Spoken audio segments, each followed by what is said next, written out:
বিদ্যুৎ ও জ্বালানি খাত সবসময় জনগণের কাছে সিঁদুরে মেঘ। এই খাতে কোনো ধরনের নড়াচড়া হলেই তার ধাক্কা সরাসরি এসে লাগে আপনার আমার পকেটে। জ্বালানির দাম বেড়ে গেলে বেড়ে যায় জীবনযাত্রার ব্যয়। বিদ্যুৎ ও গ্যাস অনেক আগে থেকে আছে বেসরকারি খাতে, এইবার যোগ হচ্ছে পরিশোধিত জ্বালানি তেল। এতদিন পর্যন্ত বাংলাদেশ পেট্রোলিয়াম কর্পোরেশন বিপিসি রাষ্ট্রীয় মালিকানাধীন একমাত্র সংস্থা হিসেবে পরিশোধিত জ্বালানি তেল আমদানির একচ্ছত্র সুবিধা ভোগ করে এসেছে।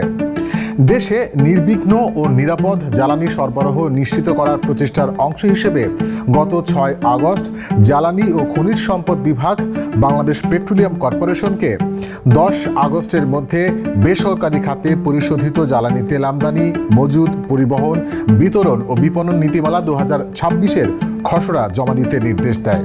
বিদ্যুৎ, জ্বালানি ও খনিজ সম্পদ মন্ত্রী ইকবাল হাসান মাহমুদ টুকু জানিয়েছেন, সরকার জ্বালানি খাতে বেসরকারি বিনিয়োগের সুযোগ বাড়াতে চায়।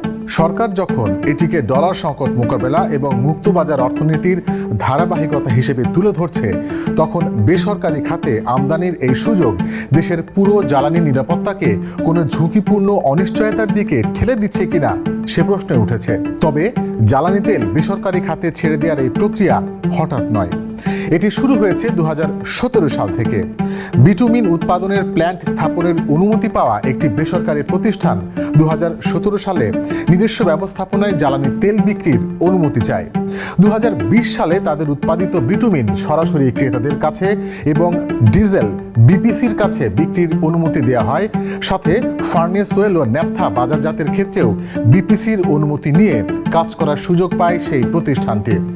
এরপর 2023 সালের 22 নভেম্বর তৎকালীন সরকার বেসরকারি পর্যায়ে রিফাইনারি স্থাপন, অপরিশোধিত জ্বালানি তেল আমদানিপূর্বক মজুত, প্রক্রিয়াকরণ, পরিবহন ও বিপণন নীতিমালা 2023 জারি করে। 2026 সালে এসে বেসরকারি খাতে পরিশোধিত জ্বালানি তেল আমদানি, মজুদ, পরিবহন, বিতরণ ও বিপণন নীতিমালা 2017 সালে দেয়া সেই অনুমতিরই ধারাবাহিকতা।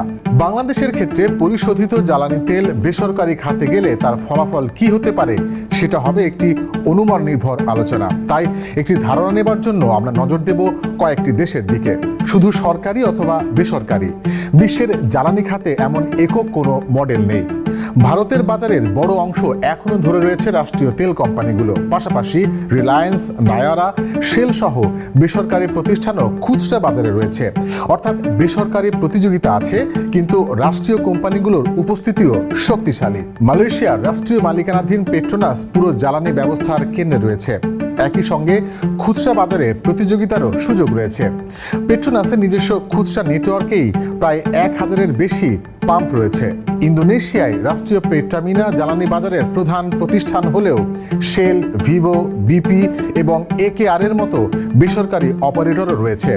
অর্থাৎ ভারত, মালয়েশিয়া, ইন্দোনেশিয়ার অভিজ্ঞতায় দেখা যায় জ্বালানি খাতে সরকারি ও বেসরকারি খাত পাশাপাশি থাকতে পারে। তবে মালিকানা, বাজারের প্রতিযোগিতা, দাম ও সরবরাহের উপর রাষ্ট্রের নিয়ন্ত্রণ কতটা থাকবে সেটি গুরুত্বপূর্ণ। আগেই বলেছি, বাংলাদেশের ক্ষেত্রে অপরিশোধিত জ্বালানি তেল বেসরকারি খাতে গেলে তার ভবিষ্যৎ ফলাফল কি হতে পারে সেটা হবে অনুমান নির্ভর আলোচনা। তবে গ্যাস ও বিদ্যুৎ বেসরকারি প্রতিষ্ঠানের হাতে যাওয়ার প্রত্যক্ষ ফলাফল তো দৃশ্যমান। সেই ফলাফল থেকেই পরিশোধিত জ্বালানি তেল বেসরকারি খাতে গেলে কি হতে পারে তার হয়তো কিছুটা আভাস পাওয়া যেতে পারে। মাত্র কদিন আগেই বিশ্ববাজারে জ্বালানি তেলের দাম বেড়ে গেলে নিজেদের ব্যবস্থাপনায় ফার্নেস ওয়েল আমদানি করা কিছু বেসরকারি বিদ্যুৎ কেন্দ্র তেল আনা বন্ধ রাখে। বিদ্যুৎ উৎপাদন সচল রাখতে তখন বাংলাদেশ পেট্রোলিয়াম কর্পোরেশন বিপিসির কাছ থেকে তারা তেল নেয়। তাতে তৈরি হয় বাড়তি চাপ। তরলীকৃত পেট্রোলিয়াম, এলপিজি খাতে বেসরকারি কোম্পানিগুলোর নিয়ন্ত্রণ 98%। সরকারিভাবে দাম নির্ধারণ করা হলেও তা কেউ মানে না, যার মাসুল দিতে হচ্ছে ভোক্তাদের। অন্যদিকে কুইক রেন্টালের নামে বিদ্যুৎ খাতে এখন বিপুল পরিমাণে কেন্দ্র ভাড়া দিতে হচ্ছে। বিদ্যুতের দাম বেড়েছে ব্যাপকভাবে। বেসরকারি খাতকে জ্বালানি অবকাঠামোয় যুক্ত করার প্রশ্নে বাংলাদেশের বিদ্যুৎ খাত সবচেয়ে বড় উদাহরণ। গত 14.5 বছরে বেসরকারি আইপিপি ও রেন্টাল বিদ্যুৎ কেন্দ্রগুলোকে প্রায় 1,05,000 কোটি টাকা ক্যাপাসিটি চার্জ ও কেন্দ্র ভাড়া দেওয়া হয়েছে।